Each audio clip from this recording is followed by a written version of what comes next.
Hello everyone, welcome once again to this online platform Sushma Singh Academy. How are you all? I hope you all are good. Friends, today in this video we'll solve practice sum number 11 जो आपके TGT PGT English exam के लिए काफ़ी helpful रहेगा। Practice set number 11 start करने से पहले एक बार हम लास्ट प्रैक्टिस सेट नंबर 10 का क्विक रिवीजन कर लेते हैं। Question number 1 is in 1601 a collection of Shakespeare sonnet was printed by 1601 में शेक्सपियर्स के सोनेट का कलेक्शन किसके द्वारा प्रिंट किया गया था? डार्क लेडी ऑफ सोनेट्स के द्वारा, मिस्टर डब्ल्यूएच के द्वारा, थॉमस थोर्प के द्वारा या जॉर्ज पील के द्वारा। इसका राइट आंसर क्या होगा? राइट आंसर होगा थॉमस थोर्प के द्वारा। Thomas Thorpe printed a collection of Shakespeare's sonnet in 1609. William Shakespeare has written 154 sonnets and 37 plays in his entire career.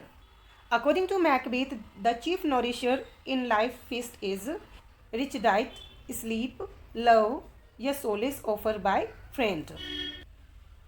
इसका राइट आंसर होगा sleep. Will all great Neptune's ocean wash this blood clean from my hand? ये किसके द्वारा कहा गया? Lady Macbeth के द्वारा in her sleep walking, Macbeth after murdering Duncan, या Banquo's ghost at the banquet, या मैकडफ वाइफ मदर। इसका राइट आंसर क्या होगा? Will all great Neptune's ocean wash this blood clean from my hand, ये statement कहा जाता है Macbeth after murdering Duncan. Question number 4 is William Shakespeare died on. William Shakespeare की death हुई थी अप्रैल 20 1616 को, अप्रैल 28 1616 को, अप्रैल 23 1616 को, या अप्रैल 25 1616 को। इसका राइट आंसर क्या होगा? शेक्सपियर की डेथ हुई थी अप्रैल 23 1616 को और इनका बोर्न हुआ था 23 अप्रैल 1564 को। इनके parents John and Mary Arden Shakespeare थे और इनको greatest English poet, world greatest dramatist and England का नेशनल पोइट के रूप में जाना जाता है। Question number 5 is what was the name of the house of Shakespeare's in Stratford. Shakespeare का जो स्ट्रैटफोर्ड में हाउस था उसका नेम क्या था? New place, Stratford house, grand palace या हाई प्लेस। इसका राइट आंसर क्या होगा? इसका राइट आंसर होगा new place. Question number 6 is the escape depicts the pitiable condition of.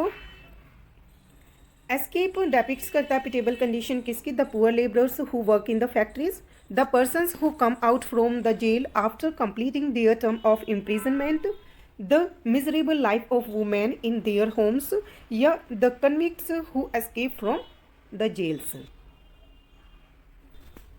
इसका राइट आंसर होगा the person who come out from the jail after completing their term of imprisonment. Skin game bring out करता है conflict किनके बीच में?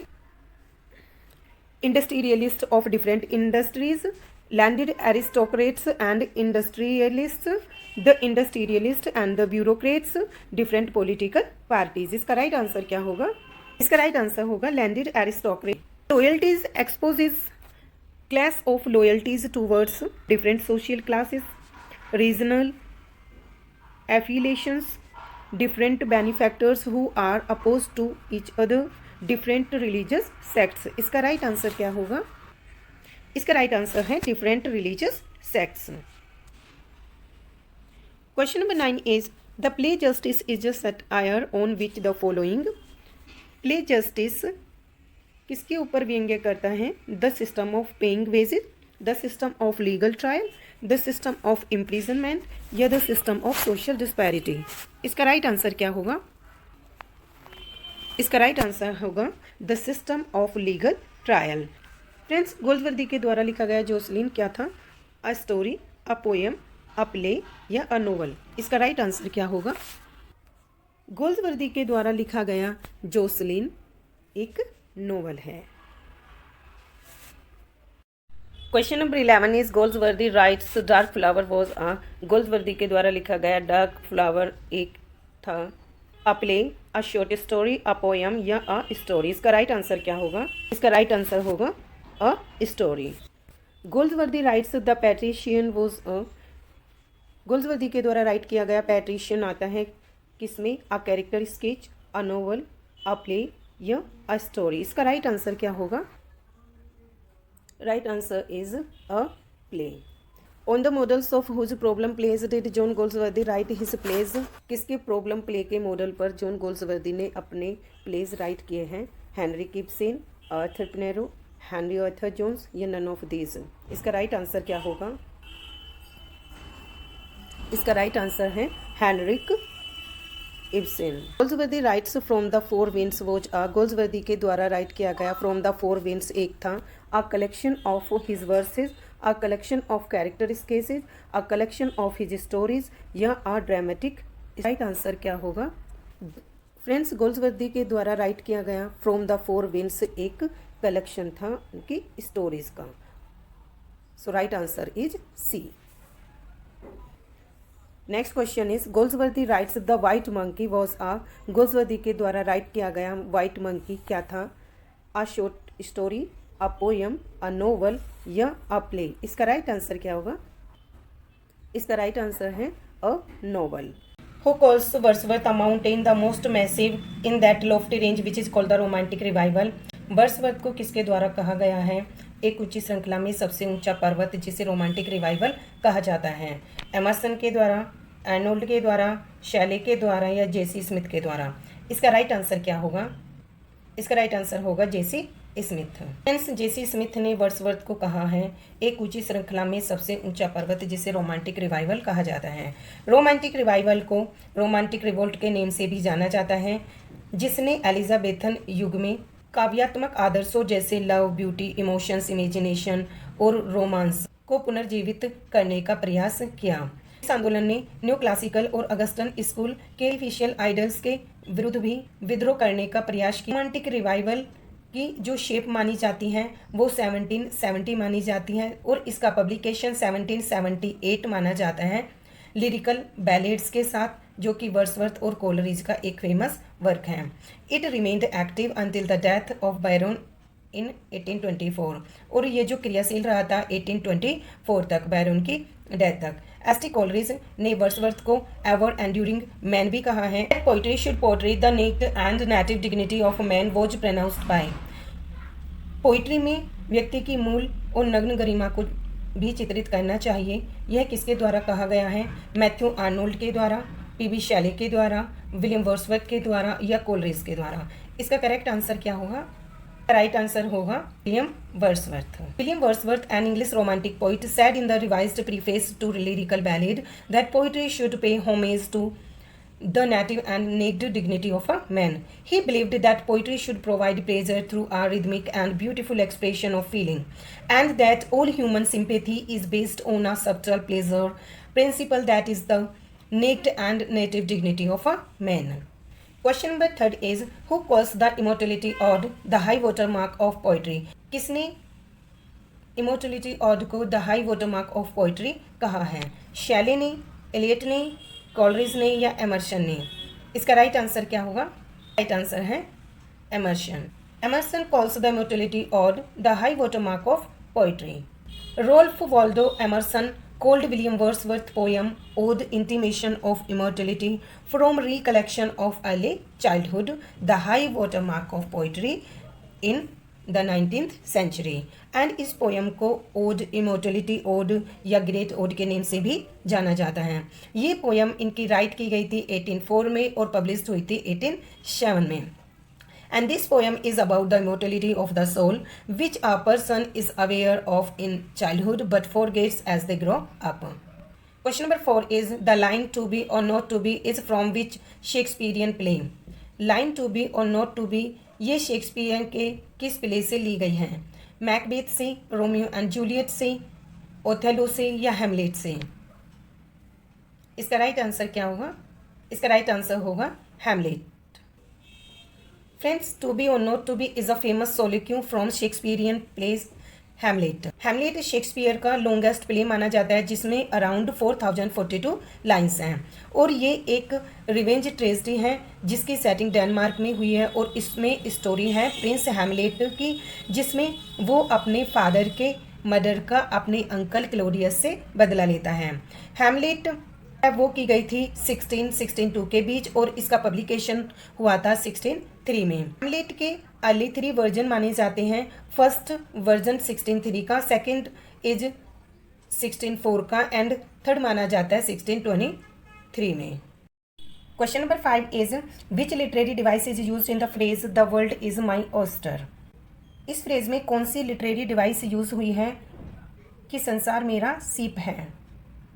Simile, metaphor, personification या हाइपरबल। इसका right answer होगा metaphor.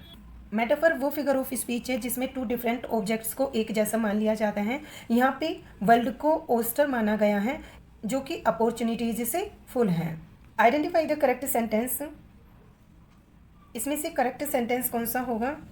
He don't want to go, they doesn't like ice cream, she has been reading a book या I are happy to see you. इसका राइट आंसर क्या होगा? इसका राइट आंसर होगा she has been reading a book. She has been reading a book में present perfect tense को correctly use किया गया है। First of all subject, then helping verb, next is verb first form with ing and last is object. Choose the correct form of the verb the dog in the park yesterday. इसमें verb की कौन सी correct form use होगी? Runs, ran, run या running. इसका right answer क्या होगा? In this sentence has use the word yesterday. अगर हम बात करें पास्ट इंडेफिनिट सेंटेंस की, सो पास्ट इंडेफिनिट सेंटेंस में फर्स्ट ऑफ ऑल होता है subject, after that second form of the verb, then object. Run की वर्ब की अगर बात करें सो फर्स्ट फॉर्म होती है रन, सेकंड फॉर्म होती है रैन एंड थर्ड फॉर्म होती है रन। सो इसमें सेकंड फॉर्म होगी रैन। इसका राइट आंसर होगा ran. Question number 8 is the word epitome means. Epitome word का मीन्स क्या होता है? A brief summary, a large city, an ancient manuscript या a person or thing that is a perfect example. इसका right answer क्या होगा? Epitome word का correct mean होता है a person or thing that is perfect example.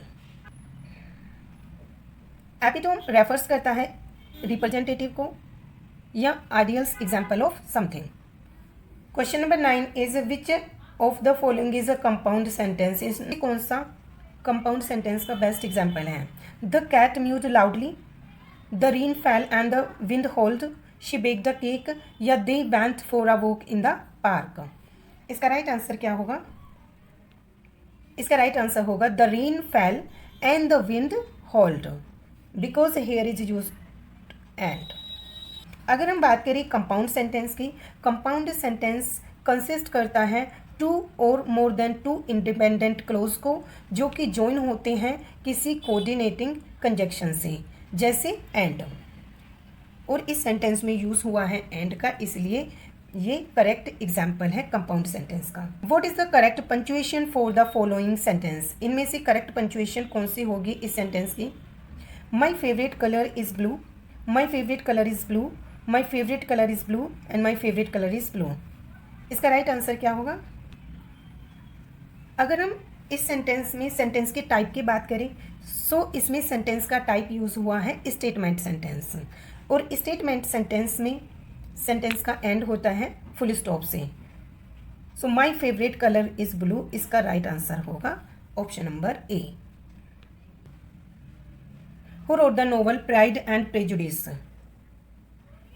Pride and Prejudice novel को किसके द्वारा राइट किया गया है?